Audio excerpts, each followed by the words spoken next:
What's up, guys? August is here, and you know what that means. School is back, which makes kids unhappy, but parents really happy. Return of sports. English Premier League. I think football returns this month. I'm not sure. I don't follow it. Which normally makes husbands happy and wives not happy. And TV shows are right around the corner. So we have a lot to look forward to. Unfortunately, the first of the TV shows that I watch to returns this month. And unfortunately, it just happens to be Fear the Walking Dead. AKA Deus Ex Machina. Because that's pretty much all the show is. I mean, when you get down to it. So anyway, I'm Mason the Brock Henderson. Before I get into this review, I am still recovering from a bit of a sinus infection, so I feel better, but the cough is still here, so if I'm coughing throughout this, I'm really sorry. I'm trying not to, but anyway. But yeah, Fear the Walking Dead, Season 2, Episode 8, I believe. I think it was called Grotesque. And no, no, things have not gotten any better.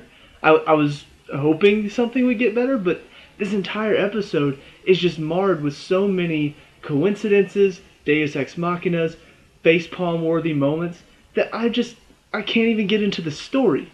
And the story's not all that bad.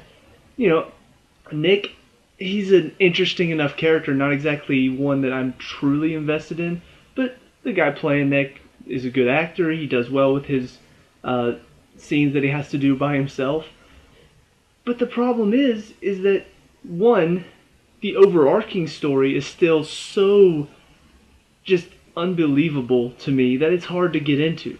Like, this is the second season of Fear the Walking Dead, which I've heard is only supposed to be like maybe a month into the apocalypse, and we're pretty much already where Rick was, which was several months after the apocalypse. You know, like, cities are abandoned, the roads are completely deserted, people are already acting like crazy lunatics. Of course, now that I think about it, maybe that's less this show being stupid and more that's what they say about, you know, the West Coast and down south. Maybe that's what they're trying to say. Like, over on the East Coast, it took a few months before things went to complete shit.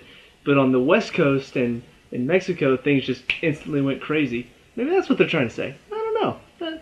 That may make sense. I'm just kidding. Obviously, this is just, they wanted to get to the intense, crazy stuff right away because, we gotta compete with The Walking Dead. We have to do it right away. What they should have done is stick with the premise they had going, which was, we're showing how the apocalypse happened. We're showing how this disease spread and how everything just fell apart. Instead, everything just instantly falls apart. We have none of that, and we just instantly go into what The Walking Dead is now, which is survive, survive, survive. The other problem that I have with this episode in particular is that, once again, we're in a situation that I feel like this show has gone through a lot, where one character does something extremely stupid. Nick is now on his own. Completely on his own. And he's not paying for his mistakes. He is still alive at the end of this episode. Now, The Walking Dead has had several moments that have been Deus Ex Machina, out of nowhere. They're in a tight situation, it looks like they're going to die, and then something happens that saves them. A couple times it's been completely just wrong, you know, like something out of nowhere that makes no sense. Sometimes it has been explained pretty well. Like, I think Terminus was one of the ones that they were in a no-win situation. Carol shows up because she's been looking for him and saves them. That was a better worked situation, whereas there have been some, like, the herd was attacking in season 6, attacking Alexandra, and then, you know, about to get Glenn, and then all of a sudden Daryl shows up out of, no, not Daryl. No, it was Daryl. Daryl, Abraham, and Sasha all show up out of nowhere and just take out all of the herd that are about to get Glenn out of nowhere. It was just right in the nick of time. It was just way too well timed. In this case, in the show's case, they don't make any sense at all. All of these little happenstances that somehow save his life. So I'm just going to go through each little step of his journey and explain how none of it makes any sense. So first, we start off with Nick with this woman and her son that either was in the first half of the season, I just don't remember it because it was so long ago, or he meets up with them in between the end of the first half of the season and now, and they didn't even bother to explain it for some reason. Anyway, meets up with them. Apparently they're looking for the kid's dad. She gives him some supplies and leaves. And then next scene, before the next scene, he looks at the dead bodies. Next scene, of course, he's covered in the blood again because that's just become his thing now, I guess, that he just always covers himself in blood. Anyway, so now he's covered himself in blood. He's walking down the road, comes upon some crash, and he's looking inside, trying to find some supplies, and finds a radio for some odd reason. And then these guys show up with guns and shoot one of the walkers, and they're just sort of driving around for no real reason. And then the radio that he wasn't even going to use, I guess, all of a sudden cuts on and starts making noise. So now the guys are chasing him with guns, and they're horrible shots because none of them hit him, and then he escapes. So now he is going somewhere, and then ends up inside of this little house. Actually, this may have happened before the scene on the road. I can't remember now. Anyway, he ends up inside this house, and he's about to fall asleep, and then all of a sudden this woman comes out of nowhere, attacks him with a pipe for some reason, and then continues to attack him despite the fact that he's showing no aggression towards her. He's trying to grab his stuff, and then she just keeps hitting him with the pipe because apparently people are just crazy now for some reason. We're just going to attack any person we see.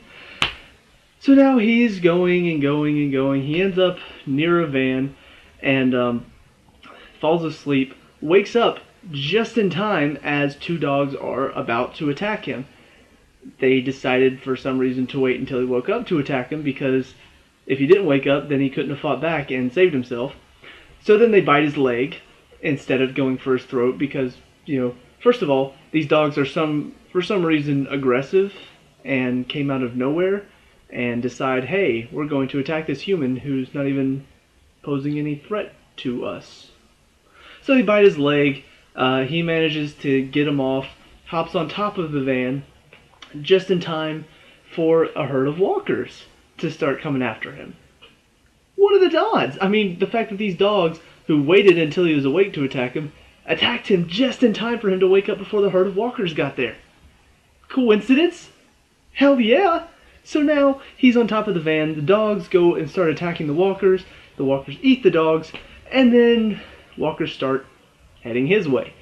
So what little chance opportunity is going to save him this time? Well, the guys that were on the road, for some reason that is never explained, decide, hey, we're going to honk our horn, shoot our guns, and that draws the walkers away. And they're not even on screen. It's not like they saw him and said, hey, we're going to draw the walkers away. No, they were all the way several miles away and just decided to start honking their horn and shooting their gun for some reason. So Nick gets down off the van, sees the dogs' bodies that are torn apart, and thinks, I'm hungry, decides to eat. One of the walkers that's crawling that we didn't see before somehow got hurt. Anyway, crawls after him. He pins it down, takes off its belt that he just happened to find a walker with a belt so he can make himself a tourniquet. What are the odds? And so now he is got a tourniquet. Somehow finds something that manages to cut the walker that was crawling towards him open, which manages to give himself a blood cover shield. What are the odds? They don't even show that either. So now he's in the herd walking with them. The guys that were honking the horn come driving down the road, meet up with the herd, and start shooting them. Okay, so they're shooting. None of them hit Nick, and he just keeps walking like... If I'm in a herd of walkers that are getting picked off one by one, my first instinct is, I'm going to lie down and make sure I don't get shot. But Nick's just like, I'm the main character, they can't kill me. So he just keeps walking forward, walking like a walker. Gets close enough to where the guy with a pistol sees him out of this crowd of walkers, sees him specifically, and is like, holy crap, it's that guy that we didn't really even see before. Drops the bullets in his hand, and instead of running away, he thinks, oh, I'm going to get these bullets, I'm an idiot, So now he's dead. The guy that had the machine gun is not shooting for some reason. He's dead. And then the other guy decides, hey, I should probably drive away now, and drives away. For some reason. So now they're getting eaten, they get eaten, the herd keeps going, Nick is slowly falling behind because he hasn't eaten or drinking anything real for days. And for some reason, these people see him from, like, they happen to be looking through binoculars at this specific herd, see that he's been walking in it. I don't know. I guess there's another guy who did the same thing from the dialogue that they had. Maybe that'll be explained later, probably not. But anyway, they see him, and I'm thinking, oh, so now they're going to save him. No, they leave him, and I'm thinking, oh, so he's not going to get saved this time. It starts raining. Saves him. So now he's in a town. He's looking through all this stuff. Happens to find the one town that has no walkers in it whatsoever because he creates this huge ruckus and no walkers come his way. And then the woman that was staring at him from up on the cliff finds him in a building. They see him and say, oh yeah, we're going to help you now, despite the fact that they weren't going to help him earlier. And now he's in Alexandria. Except it's Hispanic Alexandria. Yep, that's Nick's story. Do you see the frustration that I have with the show right now? Like, so many chance opportunities that just make no sense. Why?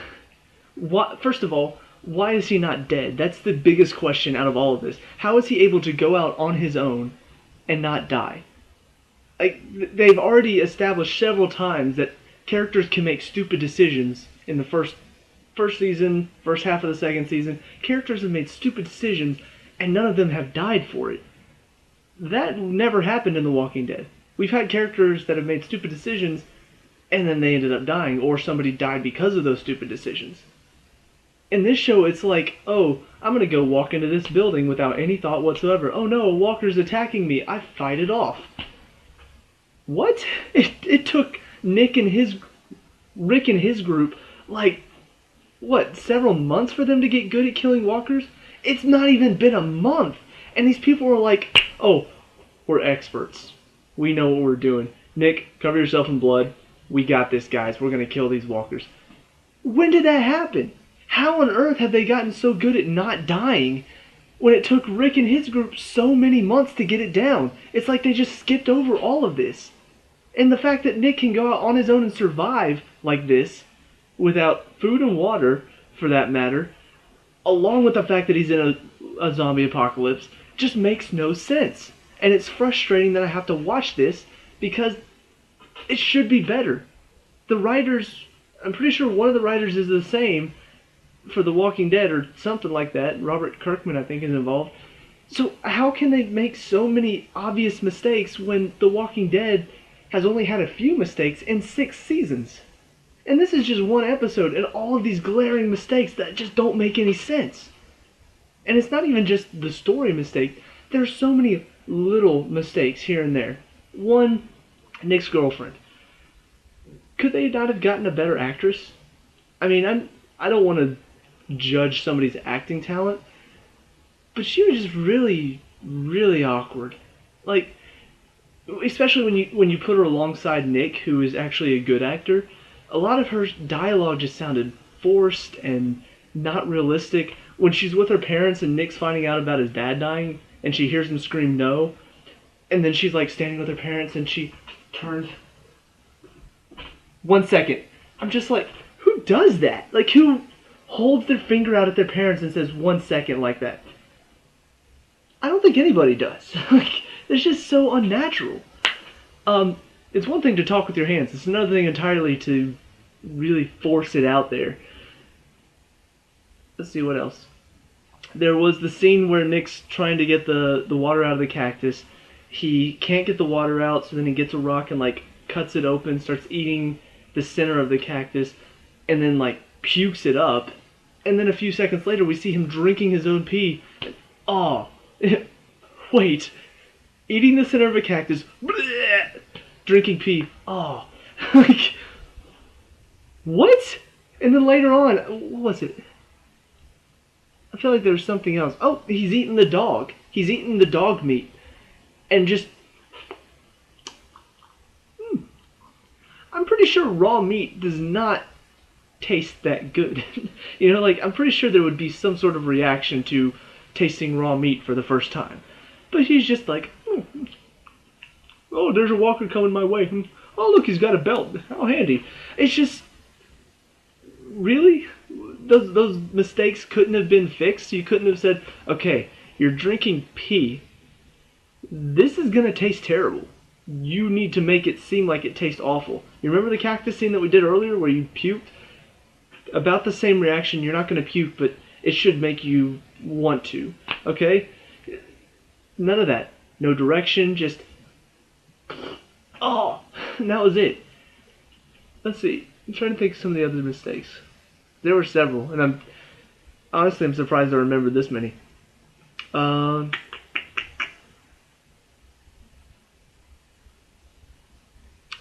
at the end, he's already... Sorry. He's already been fixed up by the doctor, so now his leg is wrapped. He's still limping on it. And then these kids are playing soccer. One of them kicks the ball over to him, and he kicks it with his left foot. If that doesn't make sense, he got bit on his right leg, I believe. Got bit on his right leg, which means he would have to stand on his right leg, all the pressure on there, and kick it with his left foot. I don't know if you've ever had an injury on your leg that made it to where you have to limp. You don't do that without at least wincing in pain. He's just like, oh, I want to kick this. That was fun. Man. What happened to his right leg? Did it get healed? Why was he limping 2 seconds ago? Is nobody asking these questions? Are they just, okay guys, have him kick a soccer ball over and he'd kick it back. But he's injured. Why would we make him kick a soccer? It doesn't matter. It's going to show that he's a part of the group now because he's kicking the ball around with the kids. But sir, that doesn't make any sense. He's injured. He's not just going to kick a soccer ball. He may throw it back to him, but his leg is injured. He's not going to kick it back. Shut up. I'm the director here. He needs to kick the soccer ball back because it's the only thing that's going to make sense in this scene, okay? Do it! I'm sorry, I kind of went off on a tangent there, but it's the only thing that makes sense. It's the only reason why that would have happened is if the director specifically said, we need to have this scene in there.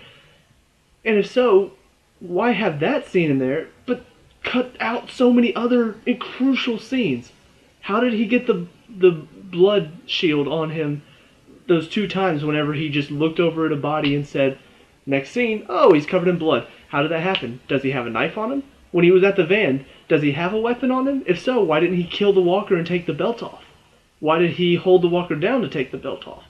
Like, where's the weapon that he used to cut open the walker and put the blood on him? Like, where was that? Because I didn't see that anywhere. But no, skip over it. He's now covered in blood and walking with the herd. And also, can we just talk about how dumb it is that he's using this over and over and over again? Because, I mean, they hardly use it in The Walking Dead, and mainly because it's not fun. It's not something you want to do. It's not something you're just like, okay, time to go outside. Guys, let's get covered in blood. No, it smells bad. It probably feels awful to have on your skin. It probably feels wrong to do it, and Nick's just like, whatever. And is not affected by it at all. And I don't want that to become a thing, because it's starting to get on my nerves. Like, at first I was just like, okay, you know, doing it a few times, I get it. He's strange, he's out there. I understand that maybe this doesn't affect him the same way, but this is like 6 times he's done it in the past 3 days. Showtime. I just don't understand why it's not affecting him at all to do this. Like, he's just completely unfazed by any of it. It's bizarre, is what it is. And the show in general is bizarre. A lot of the choices they make, a lot of the scenes that they have, really just makes no sense. And I mean, even the flashbacks in this episode, I get that you want to have an episode centered around Nick, but why these flashbacks? Like, it feels like we already knew that his dad died. We already knew that his girlfriend was a junkie with him, and that's, you know, she was in the... It felt like they just wanted to put it in there so that they had more story about Nick because they didn't have enough to fill the full 45 minutes. I just don't understand that choice. The flashbacks just do not connect at all. It's not like he's going through something in the episode and then we're just like, oh, I get it. It connects because what he was dealing with there, that's what he's dealing with now, and so that's why the flashback. No, it's like if you've seen Arrow, the last season, the flashbacks did not connect at all, and they had been in the past, like flashing back to Oliver becoming this badass Arrow character. The flashbacks generally connected to with the present with whatever he was dealing with at that time. Whether it's a moral dilemma or the fight that he was in, it connected most of the time. The flashbacks recently in the show, just like the flashbacks in this episode, don't connect. It's like in this flashback, Nick's dealing with the death of his father. In this flashback, he wakes up and he's being attacked by dogs. Because the pain is so similar, the emotional and physical pain just don't connect. So anyway, long story short, this episode was very frustrating for me. It was hard to watch. A lot of the time it was frustrating, face-palming moments because they just don't... It felt like they didn't put thought into this episode. They didn't put thought into what they were doing. And I think that's the most frustrating part because it's a spin-off of a show that's so good and tells such a good story. You would think that this show would be along the same lines. Even if it's something different, it would still have a good story. It would still make sense, but it doesn't. First of all, it's become pretty much The Walking Dead at this point, which is what I didn't want it to do. I wanted it to be its own thing. It kind of lost that chance at the end of season 1 whenever it blew up. The military pretty much said, oh, screw it, we're out of here. At that point, it ceased being Fear the Walking Dead and became The Walking Dead because now it's just our group of people surviving. That was it. And that's what The Walking Dead has been. I thought it was going to be, we watch as society slowly crumbles because these walkers are attacking and the military is being harsh on the citizens. No, it just happened like that, and it just all fell apart and went to shit so easily. Anyway, done ranting about it. If you want to know my thoughts on that, go back and watch some of my other reviews because I'm pretty sure I talked about it before. But yeah, this episode was really poorly written, a lot of really dumb decisions, a lot of deus ex machinas, a lot of coincidences that saved Nick's life over and over and over again. And I'm not looking forward to next week at all. And unfortunately, it's the only show that I have left. Or, not left. It's the only show that is on right now, at least until September. So, I'm looking forward to that, though. Anyway, let me know what you think of this episode down in the comments below. What would you like to see them do in the next episode and for the rest of the season? And obviously don't say just cancel it because that's probably not going to happen because the success of The Walking Dead has drawn enough people, I guess, to fund it or something like that. I don't know. Anyway, but let me know what you'd like to see them do. What do you think they're going to do? Stuff like that. And we can talk about it and discuss it. Leave a like and subscribe for future Fear the Walking Dead reviews. I'll see you at the next one. Peace out.